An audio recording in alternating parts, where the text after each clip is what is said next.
नमस्कार प्यारे बच्चों, हमारे बच्चों, आप सबका स्वागत है।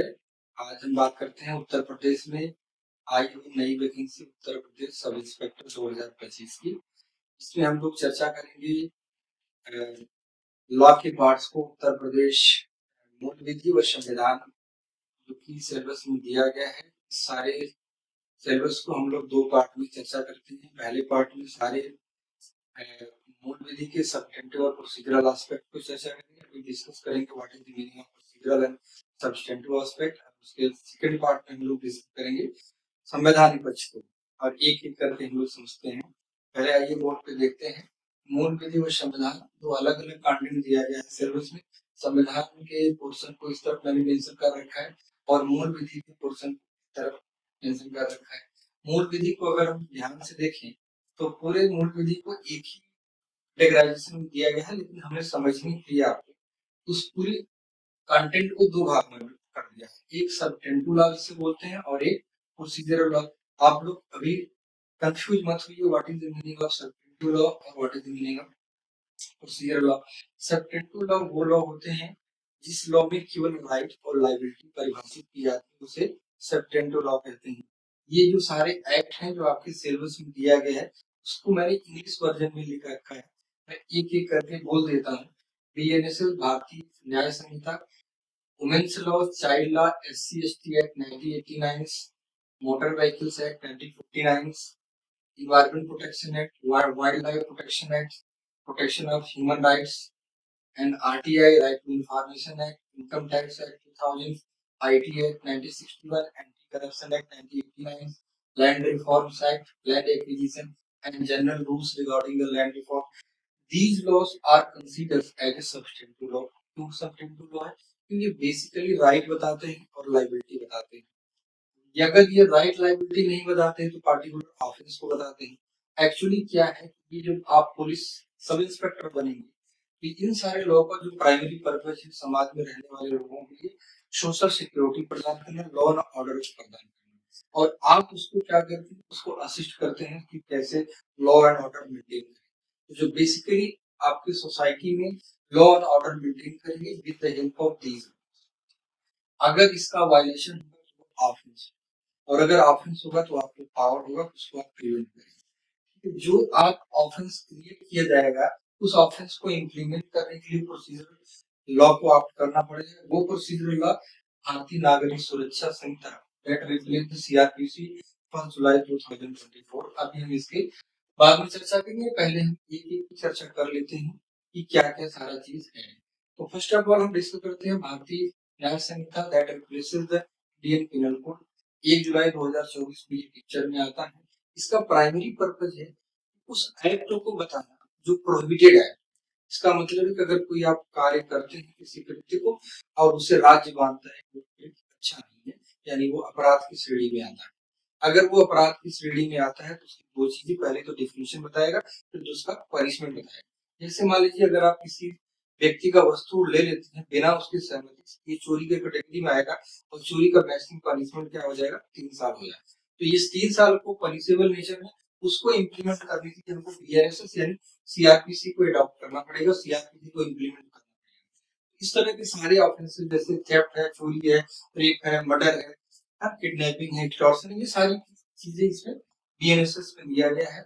जरूरत इसलिए थी कि भारत देश आजाद हो गया है और ये इंडियन पिनल कोड क्या है, ये कॉलोनियल लॉ था और कुछ ऐसे मॉडर्न ऑफेंडर थे जो मॉडर्न टेक्नोलॉजिकल डेवलपमेंट की वजह से क्या करते थे, ऑफेंस करते थे। जैसे मॉब लिंचिंग हो गया, क्राइम ऑफेंडर हो गया, ऑर्गेनाइज ऑफेंडर, इन सारी चीजों को इम्प्लीमेंट करके इसको हम सब्स्टिट्यूट कर देते हैं। और नेक्स्ट है वुमेन्स लॉ।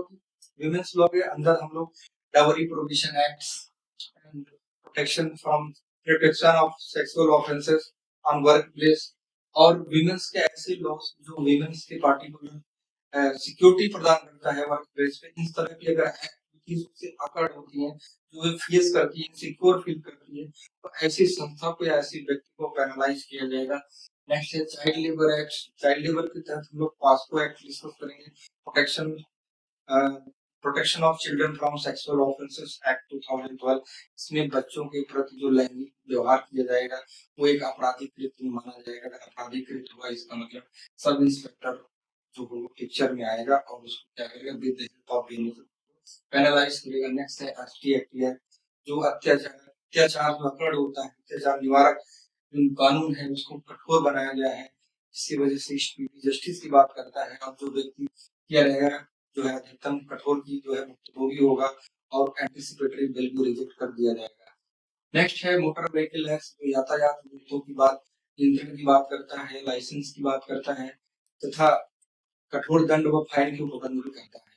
साथ ही साथ motor vehicles rules, traffic rules के तहत बात करता है कि किस हिसाब से चलना है, बड़े बड़े शहरों के लिए अलग अलग ट्रैफिक रूल्स की बात करता है। नेक्स्ट एनवायरमेंट प्रोटेक्शन 1986, कैसे प्रदूषण नियंत्रित किया जाएगा समाज में, सोसाइटीज में, और उसके लिए सेंट्रल गवर्नमेंट को पावर भी दिया गया है कि कैसे रूल बना सकते हैं जिससे कि प्रदूषण नियंत्रित किया जा सके। नेक्स्ट एक्ट है वाइल्ड लाइफ प्रोटेक्शन एक्ट, जिसमें हंटिंग को प्रोहिबिट किया गया है। अगर आप हंटिंग करते हैं तो पेनलाइज हो जाएगा, वो ऑफेंस हो जाएगा। अगर वो ऑफेंस हो जाएगा तो कैसे उस एक्ट को हम रोक सकते हैं। और इस तरह वाइल्ड लाइफ प्रोटेक्शन एक्ट अन्य चीजों को परिभाषित करता है, नेशनल पार्क कैसा होगा और सेंचुरीज कैसे स्टेब्लिश किए जाएंगे, ये सारी चीजें वाइल्ड लाइफ प्रोटेक्शन के तहत हम लोग डिस्कस करेंगे। नेक्स्ट है protection of human rights. Protection of human right बहुत ब्रॉड कॉन्सेप्ट है, उसी परिभाषा दिया जाना है with the help of national human right act 1983, जो कि आया 28 सितंबर 1983 में, और जिसका पर्पज है एनएचआरसी की स्थापना करना। और ये एनएचआरसी का प्राइमरी पर्पज है सिक्योर करना ह्यूमन राइट, जो कि भारतीय संविधान द्वारा और इस एक्ट द्वारा जो दिया गया है, प्रदान किया गया है। नेक्स्ट है राइट टू इंफॉर्मेशन। इस एक्ट के द्वारा जो व्यक्ति है, नागरिक है, उसको जानकारी देने का एक अधिकार बनाया गया। अगर कोई संस्था या व्यक्ति है जिसको जानकारी देने के लिए बाध्य किया गया है, कोई जानकारी नहीं देता है तो उसे गलत माना जाएगा और उसे उचित कार्रवाई की जाएगी। नेक्स्ट है इनकम टैक्स एक्ट 2010, इसके तहत साइबर क्राइम को परिभाषित किया गया है, ई गवर्नेंस तथा डिजिटल सिग्नेचर को अनुमति दिया गया है। और साथ ही साथ इसमें साइबर ऑफेंडर जैसे फिशिंग अन्य चीजें इंक्लूड किया गया है। नेक्स्ट है इनकम टैक्स एक्ट 1961, इसके तहत ये एक्ट भारत सरकार का प्रमुख आय स्रोत है, जिसके माध्यम से भारत सरकार टैक्स के माध्यम से अपनी आय को बढ़ाती है।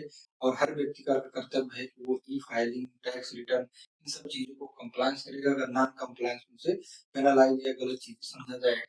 नेक्स्ट है एंटी करप्शन एक्ट 1988, इस एक्ट के तहत रिश्वतखोरी करना या देना दोनों को अपराध किया गया है और 2019 के संशोधन के द्वारा इसको और ज्यादा स्ट्रिजेंट या कठोर बनाया गया है। नेक्स्ट है लैंड रिफॉर्म एक्ट। इस लैंड रिफॉर्म हेड के तहत हम लोग Uttar Pradesh zamindari abolition and land reform act 1950 के तहत हम लोग डिस्कस करेंगे जमींदारी एवोल्यूशन कैसे हुआ और जमींदारी एवोल्यूशन का पर्पस क्या था, ताकि जमींदारी जो प्रथा है वो समाप्त हो सके। किसानों को जो भूमिहीन व्यक्ति थे, लैंडलेस पर्सन थे, उनको जमींदारी है, उनका जो भूमिधर राइट है वो दिया गया है। साथ ही साथ लैंड एक्विजिशन के तहत land acquisition and rehabilitation and reformation की बात करता है, कैसे सरकार पब्लिक पर्पज के लिए पार्टिकुलर जमीन जो आपका मालिकाना है उसको कब्जा कर सकती है, उसको ले सकती है पब्लिक पर्पज के लिए, उसके लिए मुआवजा की बात करता है। इस तरह सारी चीजों को हम लोग लैंड एक्विजिशन में डिस्कस करेंगे। नेक्स्ट है general rule regarding the land reform, इसमें हम लोग चकबंदी act 1953 and land ceiling act, इन सारी चीजों को डिस्कस करेंगे। अगर मान लीजिए कोई किसान है, उसकी जमीन जगह जगह बिखरी हुई है, और इसमें तहत हम लोग म्यूटेशन डिस्कस करेंगे, कैसे खसरा होता है, कैसे खतौनी होती है, कैसे अपने उस पार्टिकुलर कंटेंट को नाम में बदलाव ला सकते हैं। इस तरह की छोटी छोटी चीजें हम लोग general rule regarding the land reform discuss करेंगे। तो these are about the substantive law particular मूल विधि, जो कि आपको पढ़ना है। एक एक करके हम लोग एक एक कंटेंट डिस्कस करेंगे। नेक्स्ट पार्ट हम लोग डिस्कस करते हैं प्रोसीजरल एस्पेक्ट ऑफ मूल विधि। प्रोसीजरल एस्पेक्ट के तहत हम लोग केवल और केवल बीएनएसएस डिस्कस करेंगे। बीएनएसएस का प्राइम पर्पस ये है कि जो कि आपने सबटेंटिव लॉ में पढ़ा है, सबटेंटिव लॉ का पर्पस हमने बता रखा है कि चीजों को परिभाषित करना तथा उसके लायबिलिटी को निर्धारित, जो भी लायबिलिटी है परिभाषित किया गया है उसको बीएनएसएस क्या करता है, सुनिश्चित करता है। और बीएनएसएस रिप्लेस करता है सीआरपीसी 1973 को। बीएनएसएस 1 जुलाई 2024 को पिक्चर में आता है, जो कि FIR, online FIR, electronic video conferencing, इस तरह की चीजों को और विक्टिम सेंट्रिक प्रोसीजर को अडॉप्ट करता है, क्रिमिनल जस्टिस सिस्टम को स्ट्रॉन्ग करता है। इसका प्राइम पर्पज यही है। और इसमें 531 टोटल धाराएं हैं। बहुत सारी एफआईआर कैसे होना है, ट्रायल कैसे होना है, इंक्वायरी कैसे होना है, फेयर प्रोसीजर कैसे होना है, अगर एक व्यक्ति चोर है उसे चोर होते हुए भी क्या क्या principle of natural justice adopt करना है, क्योंकि general principle criminal justice system का यही है कि जब तक उसे सिद्ध नहीं कर दिया जाए तब तक इनोसेंट माना जाएगा। इंग्लिश में एक कहावत है कि presumption of innocent until proven guilty. ये सारे सिद्धांत इसमें एप्लीकेबल होगा। तो ये सारी चीजें हम लोगों को करके एक ही कंटेंट को डिस्कस करना है। अब हम लोग नेक्स्ट पार्ट डिस्कस करते हैं, that is consider law of the land. भारतीय संविधान के तहत हम लोग एक पूरा डिटेल कंटेंट दिया गया है, जिसको हम लोग इसी पार्ट में डिस्कस करेंगे, पार्ट सेकंड में। अभी थोड़ा थोड़ा बता देते हैं कि टोटल कंटेंट क्या है। प्रीएम्बल है, फंडामेंटल राइट है, directive principle of state policies है, फंडामेंटल ड्यूटीज है, पार्लियामेंट्री सिस्टम है, सेंटर स्टेट रिलेशनशिप है, legislative power of both centre and states, and election methods, various schedules under Union Constitution, and what is the provision of Union Public Service Commission, that is considered IS and IPS। तो ये है आज की class. अगर मेरी class आपको पसंद आती है तो लाइक एंड सब्सक्राइब करिए। Thank you so much.